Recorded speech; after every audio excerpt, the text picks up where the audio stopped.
Ósculo santo ou aperto de mão? Qual era a saudação da igreja primitiva? Romanos 16:16 nós lemos: saudai-vos uns aos outros com ósculo santo. Todas as igrejas de Cristo vos saúdam. 1 Coríntios, capítulo 16, versículo 20. Todos os irmãos vos saúdam. Saudai-vos uns aos outros com ósculo santo.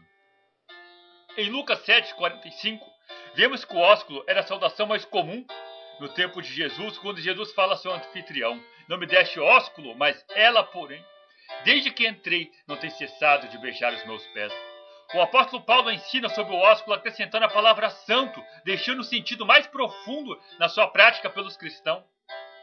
É certo que cada povo possui seus hábitos e costumes, e o povo de Deus, como um povo separado e único, seguindo seus ensinos e tendo suas próprias tradições, costumes e práticas indiferentes do local onde estejam. Em 2 Coríntios 6,16, nós lemos: e que consiste o templo de Deus com o templo dos ídolos? Porque vós sois o templo do Deus vivente, como Deus disse: nele habitareis e entre eles andareis, e eu serei o seu Deus, e eles serão o meu povo. Romanos 9:26. E sucederá que no lugar em que lhe foi dito: vós não sois meus povos, aí serão chamados filhos de Deus. Tito 2,14 diz: o qual se deu a si mesmo por nós, para nos remir de toda iniquidade e purificar para si um povo especial, zeloso e de boas obras. 1 Pedro 2:9. Mas vós sois a geração eleita, o sacerdócio real, a nação santa, o povo adquirido, para que anuncieis as virtudes daquele que vos chamou das trevas para a sua maravilhosa luz. Vós que em outro tempos não erais povos, mas agora sois povo de Deus, e não tinhais alcançado a misericórdia, mas agora alcançaste misericórdias. Judas diz: mas quero lembrar-vos, como a quem já uma vez soube isto, que havendo o Senhor salvo um povo, tirando da terra do Egito, destruiu depois dos que não creram. Apocalipse 5:9 diz: e cantando um cântico novo, dizendo: digno é de tornar o livro, e de abrir os seus selos, porque foste morto e com teu sangue compraste para Deus homens de toda a tribo, língua, povo e nação.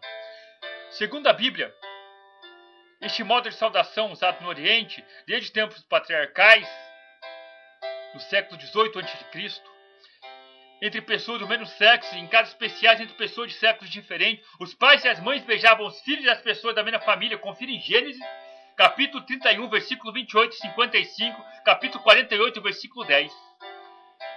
No segundo livro de Samuel, no capítulo 14, 33, os filhos beijavam os pais. Confira em Gênesis, capítulo 27 e 26, irmãos e irmãs se beijavam mutuamente. Em Cantares 8, versículo 1, do mesmo modo faziam outros membros da família. Em Gênesis, capítulo 29, 11, amigos e camaradas beijavam-se reciprocamente. Em 1 Samuel 20, 41, nos tempos de Jesus Cristo, os convidados a um banquete eram beijados à entrada da casa. Veja isso em Lucas 7, 45. Era assim que os antigos cristãos se saudavam. Em Romanos 16, 16, como símbolo de fraternidade cristã. O beijo não possuía a conotação maliciosa e era encarado como um cumprimento corriqueiro entre as pessoas e uma expressão de amor fraternal.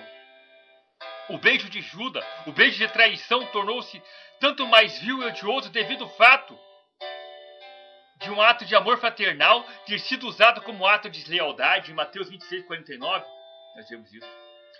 O beijo era um sinal de respeito, beijava-se os pés dos reis em sinal de grande honra, humildade e sujeição. Em Salmos 2, 12, a mesma ideia se ligava a idólatras que beijavam seus ídolos.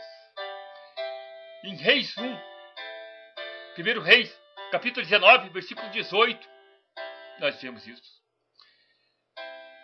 Era uso tirar beijos com as mãos depois de haver se beijado. Jó 31, 27. Adaptado do Dicionário Bíblico de J. Davis, editora Joerp, 15ª edição de 1989. Quando surgiu o sentido erótico do beijo? Na era romana, os nobres mais influentes permitiam beijar-se nos lábios, enquanto que os outros deveriam beijar-se nas mãos. Na região da Ásia Antiga, as pessoas costumavam enviar beijos para o céu destinados aos deuses. Os gregos, até metade do século IV a.C., permitiam um beijo na boca entre pai e filhos, irmãos e amigos, como meio de saudação. Na antiguidade, o beijo materno de mãe para filho era um beijo comum.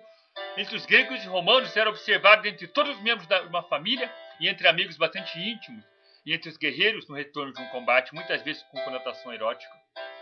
Contudo, sabe-se que a difusão do beijo se deu principalmente pelos romanos, e por este motivo do latim deremos-se 3 palavras distintas para o beijo: osculum, beijo na face; saevium, beijo leve com ternura; bastium, beijo na boca. O beijo na boca entre os cidadãos da mesma classe social era uma saudação praticada entre os persas.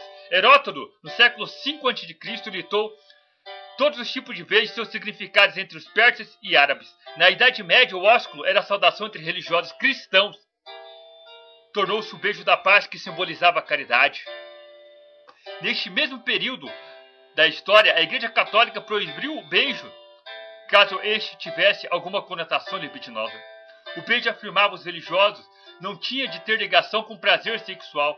Foi a partir do Renascimento que o beijo perdeu a sua função oficial e sagrada, passando a ter conotação erótica, sendo o mero cumprimento limitado ao aperto de mão e um abraço cerimonial. Tal movimento dava ênfase ao individualismo, lirismo, sensibilidade e fantasias com predomínio da poesia sobre a razão, favoreceram os ardentes romances e torre das paixões. Consequentemente, os beijos ganharam tremendo espaço e popularidade. Com o feminismo, a mulher, muito mais liberada, não tem mais vergonha de expor seus desejos. A literatura oriunda desta época, os filmes produzidos em Hollywood, muitos hábitos tradicionais de vários povos, entre os negros, amarelos, povos árabes e indianos, entre os quais o beijo não faziam parte dos costumes. Mas como surgiu então o aperto de mão? No seu significado mais antigo e lendário, um aperto de mão era a forma pela qual um deus concedia o seu poder a um dirigente terrestre.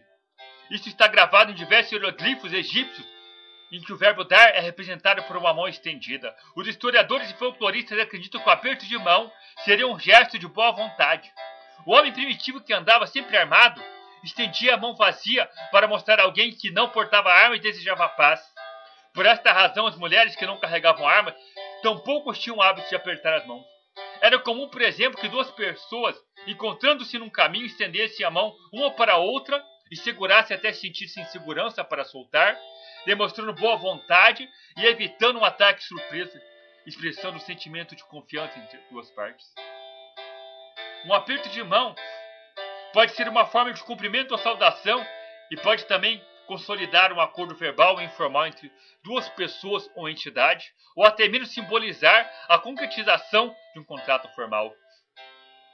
É comum na maioria dos países que pessoas do sexo masculino cumprimentem-se dessa forma entre si, ou entre mulher, homem e mulher, quando são conhecidos ou não têm tanta intimidade. Caro irmão, decida-se por seguir a Escritura. Você faz parte de um povo especial, zeloso e de boas obras. Não se deixe levar pelo costume dos povos, discriminando essa demonstração de amor fraternal simplesmente por receio do que os outros falam. O qual deu a si mesmo por nós, para nos remir de toda iniquidade e purificar para si um povo seu especial, zeloso e de boas obras. Em Romanos 16:16. Saudai-vos uns aos outros com ósculo santo. Todas as igrejas vos saúdam. Amém?